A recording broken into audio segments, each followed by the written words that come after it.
Hello வணக்கம். இன்றைக்கி நம்ம சேனலில் என்ன பார்க்க போகிறோன்னா, புளி சாதம் செய்கிறதுக்கு புளி கரைசல் எப்படி ரெடி பண்ணலாம் அப்படின்னு தான் பார்க்க போகிறோம். தேவையான பொருட்கள் பார்த்துடலாமா? வெந்தயம், சீரகம், தனியா, மிளகு, கடுகு, வெள்ளை கருப்பு எள்ளு இல்லைனா வெள்ளை எள்ளு எடுத்துக்கோங்க, கடலைப்பருப்பு, வெள்ளை உளுந்து, கருவேப்பிலை, வரமிளகாய், இது எல்லாத்தையும் சேர்த்து நம்ம பொடி பண்ணிக்கணும். புளி கரைசலுக்கு புளி நம்ம அதிகமாக தான் ஊற வச்சுக்கணும். எப்போதுமே நான் ஒரு 2 கை அளவுக்கு புளி எடுத்து ஊற வச்சுருக்கேன். அடுப்பில் ஒரு வானல் சூடானதும் அதில் கடலைப்பருப்பு சேர்த்துடலாம். இப்போ நம்ம எடுத்து வச்சுருக்கிறது எல்லாத்தையுமே அது மேலே போட்டு நம்ம வறுத்து எடுத்துக்கணும். கடலைப்பருப்பு, வெள்ளை உளுந்து, மிளகு, சீரகம் எல்லாம் நம்ம எடுத்து வச்சுருக்கிறது எல்லாத்தையும் அது மேலே ஒன்று ஒன்றா போட்டு நம்ம வறுத்து எடுத்துக்கணும். இதெல்லாம் நல்லா பொரிஞ்சு வரும். அந்த ஸ்டேஜில் அதை நம்ம அப்படியே ஒரு மிக்ஸி ஜாருக்கு மாற்றிக்கணும்.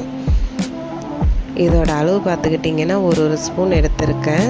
கடலைப்பருப்பும் வெள்ளை உளுந்தும் ஒரு ஸ்பூன் எடுத்திருக்கேன். மீதி எல்லாமே நம்ம பார்த்து அளவு ஒரு 1/4 ஸ்பூன் அது மாதிரி அளவாக எடுத்துக்கணும்.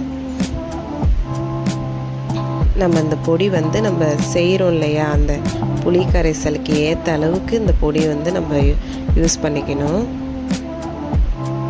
ரொம்ப அதிகமாகவும் போட்டுறக்கூடாது.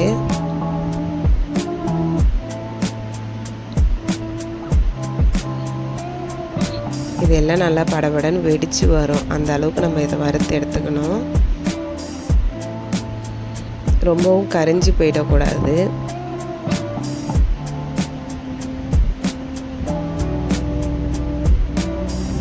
பாருங்கள், நல்லா இந்த அளவுக்கு வெடித்து வருது பாருங்கள். இதை அப்படியே நம்ம மாற்றிடணும் ஒரு மிக்ஸி ஜாருக்கு. ஏன்னா டக்குன்னு இதெல்லாம் கருகி போயிடும். கொஞ்சம் நல்லா செவந்து வந்ததுக்கப்புறம் நம்ம டக்குன்னு எடுத்துட வேண்டியதான். லாஸ்ட்டாக தான் நான் மிளகாய் போட்டிருக்கேன்.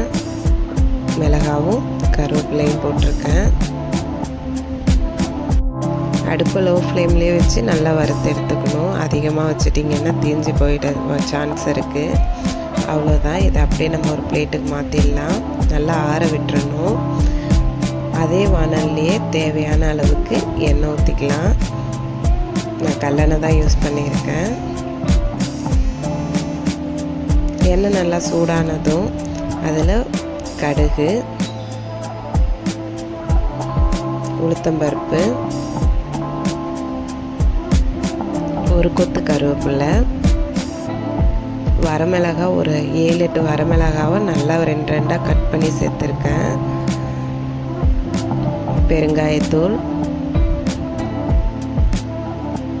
இது எல்லாம் நல்லா வறுபட்டதுக்கப்புறம் நம்ம புளி ஊற வச்சுருந்தோம் இல்லையா, அதை நல்லா கரைச்சி இது கூட நம்ம சேர்த்துக்கணும்.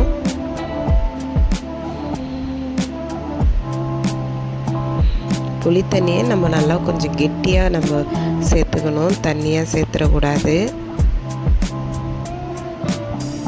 இது கூட நான் கொஞ்சமாக கடலைப்பருப்பு சேர்க்குறேன். இதெல்லாம் நல்லா வறுபட்டு வந்ததுக்கப்புறம் இப்போ நம்ம கரைச்சி வச்சுருந்த புளி அதில் சேர்த்துட வேண்டியதுதான்.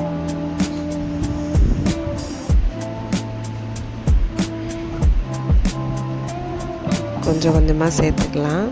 பாருங்கள், எல்லாத்தையும் சேர்த்தாச்சு. இதில் ஒரு 1/2 ஸ்பூன் அளவுக்கு மஞ்சத்தூள் சேர்க்குறேன். தேவையான அளவுக்கு உப்பு நல்லா மிக்ஸ் பண்ணி விட்டுடலாம். இது நல்லா கொதிச்சு வரணும். மஞ்சத்தூள் பத்தலைன்னா நீங்கள் பார்த்துட்டு கூட சேர்த்துக்கலாம். இப்போ பொடியை ரெடி பண்ணிடலாம். மிக்ஸி ஜாரில் மாற்றி அதை நல்லா இந்த அளவுக்கு அரைச்சி எடுத்துக்கணும்.